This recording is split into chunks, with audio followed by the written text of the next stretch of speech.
from nuclear to the financial game, and Freddie Cloete is he's with the South African Institute of Chartered Accountants, and he's the man on the spot today. So Freddie, I've got to put this to you. At Money, we're a public company, so we have chartered accountants who come in every year to do our audit. And in the discussion with the audit partner, he said, we want a 25% increase this year because we're losing article clocks to other parts of the world.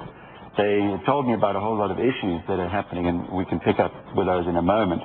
But what is the average audit fee supposed to be increasing by in the next year?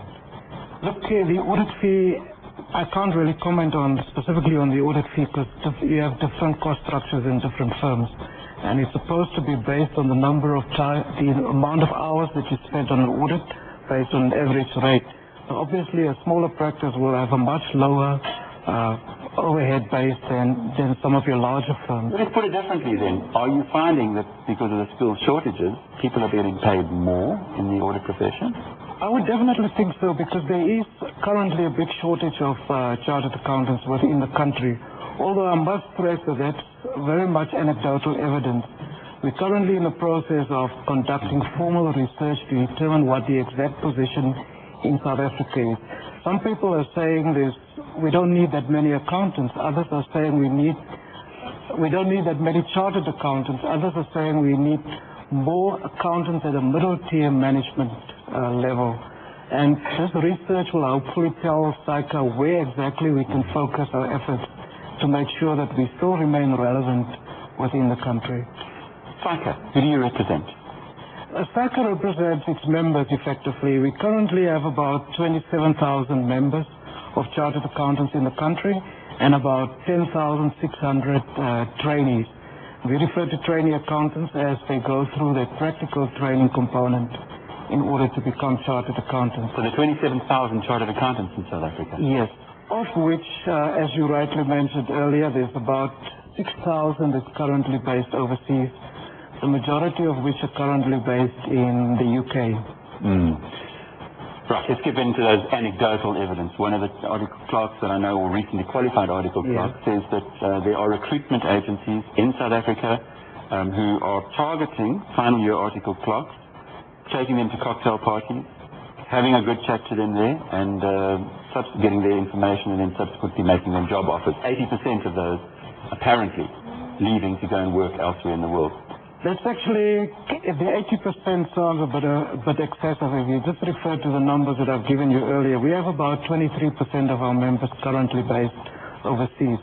When we refer to trainee accountants through the practical training, SAICA has certain rules and regulations whereby a firm that acts as a proof training officer or proof training registered organization must apply to SAICA whenever they send a trainee overseas on a secondment. And we normally limit that period to 120 days, which is approximately... All right, but what about the youngsters who are getting these job offers now? They come out of their time, and apparently they're on planes and they're away. Look, this is a real situation that's facing us. But on the other hand, we must realize we're living in a global economy. And it's just a reflection of the quality of our program that we are very highly regarded overseas, and that foreigners are actually coming after our people here. And that's the problem, because, and certainly in Davos this year, there was a lot of attention on the global skills shortage. Exactly. You can open any paper today and you will see numerous advertisements to attract trainees to go overseas, especially exotic places like the Cayman Islands and the US and the UK. But the reality is that we need to see that we actually keep on producing the number of accountants. And we also have certain alliance partners around the world whereby chartered accountants are also coming to South Africa. So it's a give and take situation. What's happening with the standards in this country? Look, the standards, that's one of the things that we are very clear on. And our executive president has actually issued quite a few press releases recently whereby he made it clear that there is no way that we will compromise on our standards. And that's the big challenge for us, to try and get trainees through the system but still maintain the quality of the standards. Well, yes, and the problem being that you have these high standards, you do train the people, they come out of their time, and there's a big world out there that is desperate to suck in skills. How does this economy retain those skills more effectively? Look, the challenge, like I said earlier, is to try and keep on producing number of students and help them through the whole process of qualifying as a chartered accountant. It takes about 7 years. No, but then we're just producing these skills for people in other parts of the world, and it's an expensive process. Can't we address it in a different way? No, but if you look at it really, and I don't want to get into ethnic discussions, but if you look at the number of students or trainees that actually live in the country, the majority of those trainees are white, and we believe that a lot of our throughput will come from our black trainees, and the majority of them tend to stay within the country. That's interesting, but then you first of all got to get them to do higher grade matric maths, which is you actually hit it right on the head, because that to us is a major challenge in that the government has come up with math literacy, which we think is a big problem, not just for us, but also for you engineering and science graduates. It's really keep those white kids here. If you're prepared to go and train them through the system, you can't just give up and say, well, they're leaving to go elsewhere in the world. Isn't there anything that can be done from within the accounting profession to hold the guys? We hold that, and we're focusing more on career awareness right from school level through to tertiary level, and we try to tell the kids there are future for you down here. And even if you look at, for instance, we've done some research around trainees, the number of trainees that's required within the country.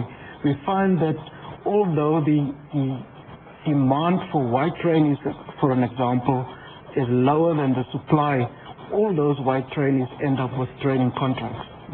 Exactly. And I think that's the point that one has to get through as well. But of course, if you're lucky enough to be a black chartered accountant, you're right your own ticket nowadays, don't you? Exactly.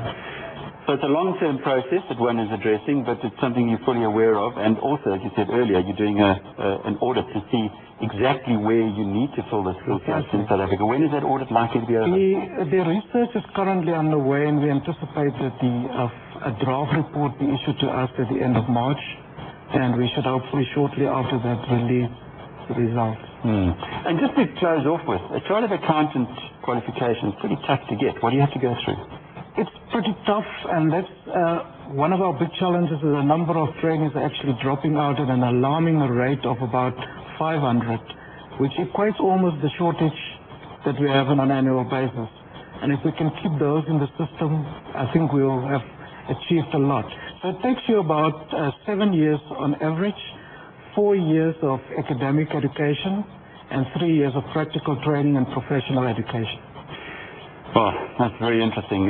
Talking a little bit earlier, I did mention Bezel as one of those problems that, one has a look at. Paul Harris was suggesting yesterday that it's something in an economy that you have to consider. And he said one of the other bezels that we managed to do in the economic upswing was not look after our graduates very well. We just heard from Freddie Cloete now that a chartered accountant takes all of 7 years to get into a position where they are qualified, and at the moment maybe we aren't looking after those young kids, a lot of them white, a lot of them black as well, who are leaving our country. But pushing up the work at the bottom end, as he's saying, is what the Chartered Accountancy Institute is trying to do, and then of course trying to find ways of making this a more attractive and appealing place for people to stay in the end. Well, that's all from Power Lunch for today. It's brought to you in association with MoneyWeb. We're crossing now to CNBC Europe for Power Lunch Europe with Louisa Boyson. CNBC Africa is back again, 4 o'clock Central African Time with regional updates.